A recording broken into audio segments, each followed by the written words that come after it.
الحمد لله رب العالمين الرحمن الرحيم مالك يوم الدين إياك نعبد وإياك نستعين اهدنا الصراط المستقيم صراط الذين أنعمت عليهم غير المغضوب عليهم ولا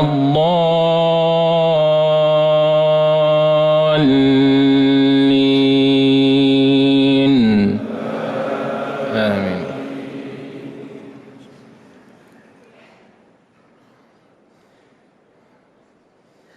وجاء رجل من أقصى المدينة يسعى قال يا موسى إن الملأ يأتمرون بك ليقتلوك فاخرج إني لك من الناصحين فخرج منها خائفا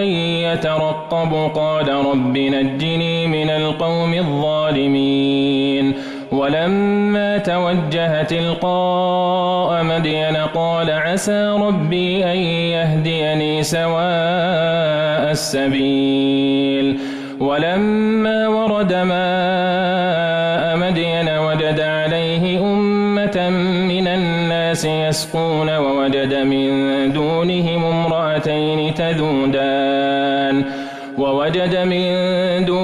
امرأتين تذودان قال ما خطبكما قالتا لا نسقي حتى يصدر الرعاء وأبونا شيخ كبير فسقى لهما ثم تولى إلى الظل فقال رب إني لما أنزلت إلي من خير فقير فجاءته إحداهما تمشي على استحياء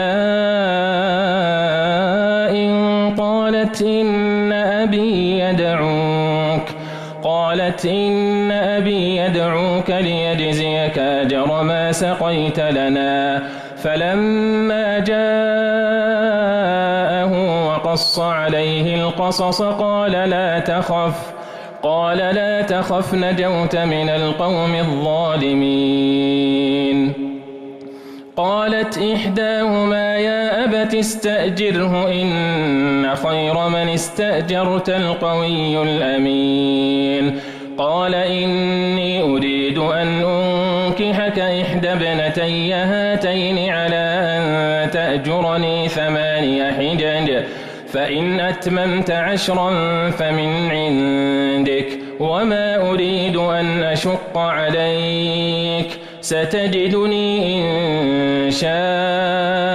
الله من الصالحين قال ذلك بيني وبينك أيما الأجلين قضيت فلا عدوان علي والله على ما نقول وكيل. الله أكبر الله أكبر. الحمد لله رب العالمين الرحمن الرحيم مالك يوم الدين إياك نعبد وإياك نستعين اهدنا الصراط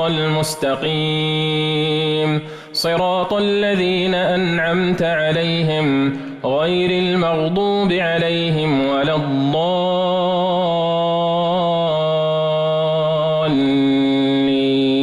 الضالين آمين.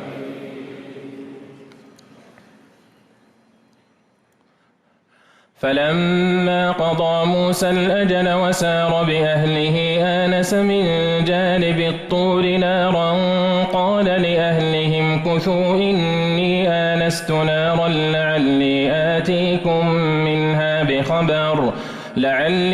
آتيكم منها بخبر أو جذوة من النار لعلكم تصطلون فلما أتاها نودي من شاطئ الوادي الأيمن في البقعة المباركة من الشجرة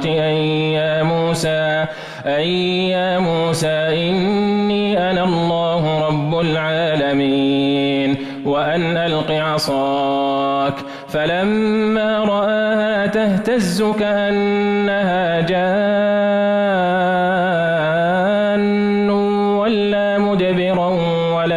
وعقبه يا موسى أقبل ولا تخف إنك من الآمنين